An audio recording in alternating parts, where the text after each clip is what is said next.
May pasabog na naman itong si Ginoong Robert Kiyosaki. Siya po ang author ng Rich Dad, Poor Dad na sikat na libro. Sa kabila ng kasalukuyang bull run at record high prices ni Bitcoin, naglabas po siya ng babala. Malapit na raw bumagsak ang market. Pero teka lang, ang tanong po ng marami, kung babagsak si Bitcoin, bakit good news pa rin ito ayon sa kanya? Kaya sa video na ito ay pag-uusapan po natin kung bakit hindi dapat kabahan ang mga matatalinong investor kapag may market crash. Pag-uusapan po natin kung anong mindset meron itong si Ginoong Kiyosaki, bakit po niya gustong bumili kapag bumabagsak ang presyo, at kung paano po ito makakaapekto para sa atin bilang mga Pinoy crypto enthusiast. Pero bago po tayo magpatuloy, ay pakibasa na lamang po muna ang disclaimer dito po sa ibaba ng ating screen. Ayan po siya. Ang ating nakikita rito ay walang iba kundi si Ginoong Robert Kiyosaki. Yan, si Ginoong Robert Kiyosaki ay kilalang hindi takot magsabi ng totoo, kahit ito ay mukhang negative. Ilang beses na siyang nagbigay ng prediction tungkol sa market crash at ngayon muli siyang nagbabala na malapit nang bumagsak ang buong financial market, kasama na rito si Bitcoin. Ayon po sa kanya, kahit na si Bitcoin ay umabot na sa all-time high na $123,200 nito pong July 14, 2025, hindi ibig sabihin ay tuloy-tuloy na ito pataas. Sa kanyang pananaw, may bubble na nabubuo ngayon at kapag ito ay pumutok, babagsak ang presyo, hindi lang ni Bitcoin kundi pati na rin ang ibang crypto, stocks, real estate, pati na rin ang gold at saka silver. Ngayon ay bakit po masaya si Ginoong Kiyosaki kapag may crash? Ayan, matinding price crash. Ayan, ang totoo po niyan ay ito raw ang pinakamagandang panahon para bumili. Kapag may panic selling, bagsak ang presyo. At dito po pumapasok ang mindset ni Ginoong Kiyosaki na buy low, sell high. Sa halip na kabahan ay ginagamit niya ang crash bilang oportunidad para bumili ng mura. Sabi nga niya, kapag nag-crash si Bitcoin ay bibili siya.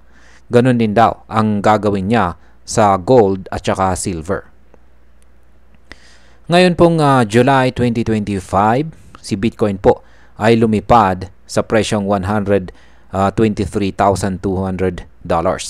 Pero ngayon ay nag-retrace na po siya sa presyong $118,272.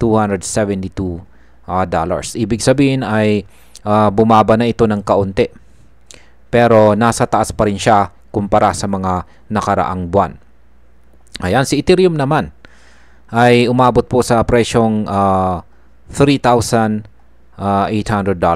Ang pinakamataas po nito simula noong December 2024.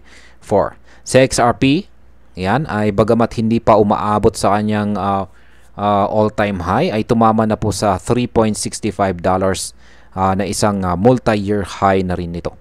Pero ngayon ay medyo humihina na ang kanyang momentum. Ang tawag po dito ay cooling off phase. At ayon po kay Ginoong Kiyosaki, dito na mag-uumpisa ang possible crash.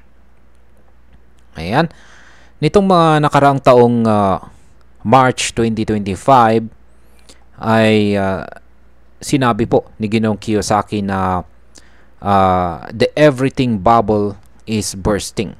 Ayan. Ano nga bang ibig sabihin yan? Ibig pong sabihin niyan ay hindi lang crypto, kundi halos lahat ng financial assets ay maaaring bumagsak. Sabi pa niya, ito raw ay maaaring mas malala pa nitong nakalipas na taong 1929 na market crash. Ayan, naging sanhi po ng Great Depression. Kaya para sa kanya, ito po ang once in a lifetime opportunity para bumili ng Bitcoin, gold at saka real estate. Pero kahit may mga ganitong babala, si Bitcoin ay hindi po agad bumagsak.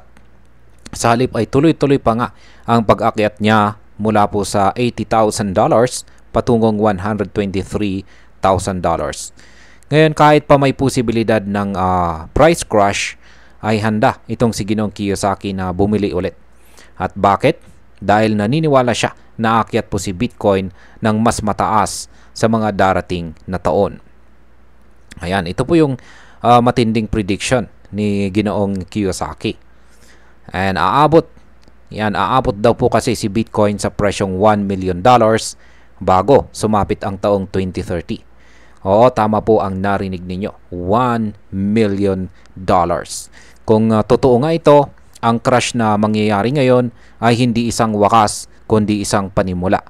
Kaya kung makakabili ka ng Bitcoin sa $80,000 or $90,000, tapos aakyat ito sa $1 million, sino ba ang ayaw sa ganitong kita? Di po ba? Ngayon, kung ikaw ay isa pang baguhan na lamang dito sa crypto, maaring nakaka-stress po ang ganitong balita.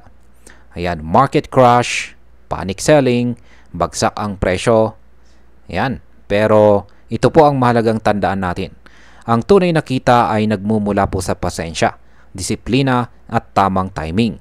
Huwag po tayong matakot sa salitang crash. Sa halip ay aralin po natin kung paano po tayo makakapasok sa market kapag lahat ay takot or natatakot.